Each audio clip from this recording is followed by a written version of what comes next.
Well, recently my interest in investing, has renewed. I always wanted to invest into my own business, but it looks like it can be a waste of time.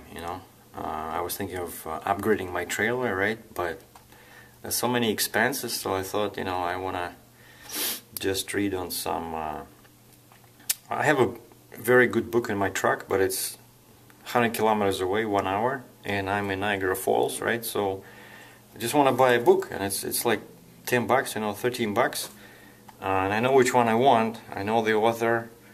It's like the best book for beginners, for investors who with no experience. It tells you basically how to use your job and the field you work in to get an edge over the Wall Street analysts and investors, and you can still find what the guy calls 10 baggers and 40 baggers and 100 baggers, meaning the stocks that will increase in price 10 times or 40 times or 100 times. Anyway, so I go online and first of all I try to find a bookstore in the Niagara Falls. There's only one, kind of like a branch of Chapters, like a big Canadian store, but it's a small store. The guy says, no, we don't have this book. Okay, I go to 20 kilometers down the road. There's a town called St. Catharines, a much bigger town. They have Chapters, and I go online and I search inventory. It says one book, which of course means that they don't have it. One book means nothing. So I call the store, and the woman on the other end of the phone was kind enough. She says, okay, I see it says one, but that usually, that's can be misleading, so let me go and actually look for the physical book. So she goes into that finance and leadership section, and small business, and she comes back like 5 minutes later and says, no, it's not there. So either it was misplaced or we don't have it, and it's a wrong, the information is not accurate on the computer. So what do? I go to Amazon. Amazon has this book, but it's a book, right? It's big and heavy. Like you can buy it, I think, on Amazon Canada and Amazon.ca was pretty much the same price. It was like 15, 16 bucks, but then you have to wait for it. And I'm leaving on my trip on Thursday. I already booked my next load.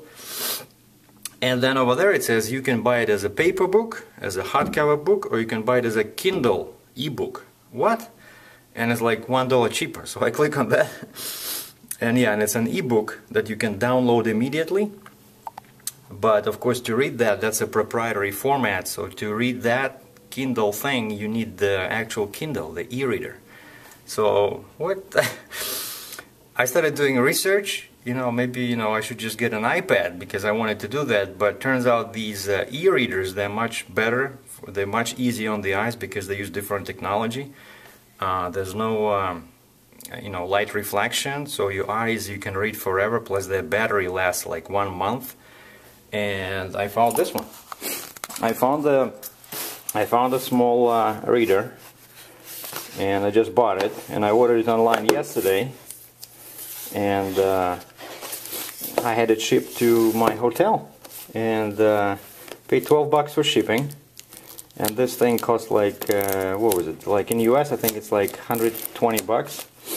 Let me just open it. I think it's 120 bucks, but it's 130 in Canada, and it can hold 1,000 books, and you can download books immediately from Amazon, which has a vast library and cheap prices. Okay, I managed to open the box without, breaking my fingers, but the way they pack these things, you gotta wonder, And that's my new Kindle. Check this out. This thing, like I said, the battery lasts 1 month, and it can hold 1,000 books.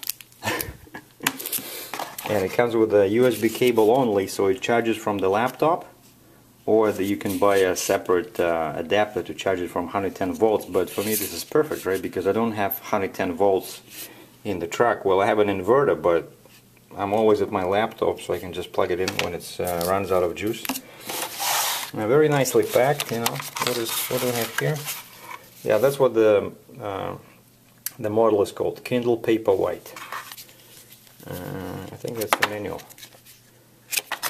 Yeah, these are manuals,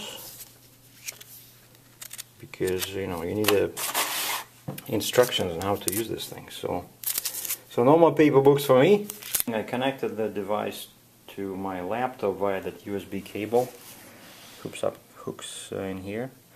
And the first thing I forgot to say, of course, it has a touch screen, which separates this from the competition, like cheaper devices.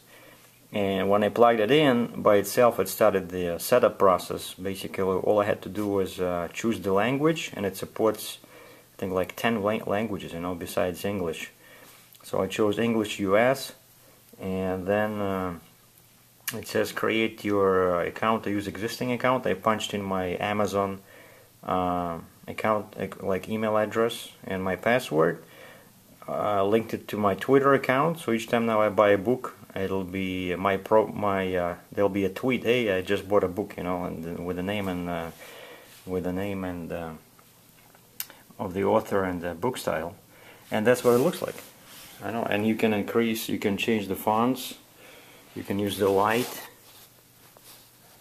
Here you see, you can use the low setting for dark areas, max. This is home. Basically, right now I'm on Wi-Fi, right? So this has Wi-Fi, so now I'm using my hotel Wi-Fi. You see, I can shop. I can just download books in here. I can play with fonts. I can, and all books are automatically stored on the cloud, which is kind of like Amazon website. So you don't have to keep them all on your device, And I think this is the font settings. No, that's something else. That's Goodreads. I think that's to see what your friends are reading. See settings. Yeah, airplane mode, registration, device options, reading options. No, there's only one screen. But anyway, see, I can. And the best thing I like is that. When you do that, when you do the setup with your. When you set up your Amazon account and connect Twitter or Facebook or whatever, it then gives you a very quick but instructive, little video that shows what you can do with this little device. And the best thing I like is that it has a built-in dictionary. So when you just tap one word and you hold it and then release, it'll bring up the dictionary. And it'll show you what that word means, which is great for speakers who are not native speakers like me. Sometimes you run into a word that you don't know, and also it helps build your your vocabulary. And also another thing, when you're reading a book, you can look up if you forget who that character is. Let's say there's a guy named Tom, and you forget who the heck he was. Was he the bad guy, the good guy, the detective or the killer? So you can tap on that word again, on the name of the character, hold it for a second and release it, and Kindle will give you a brief description who that character is. Like, this is amazing. So this is much better than a regular book,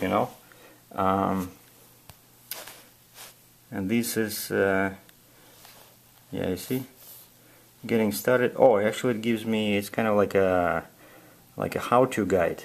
Tells me, yeah, you see, you can tap anywhere to go back.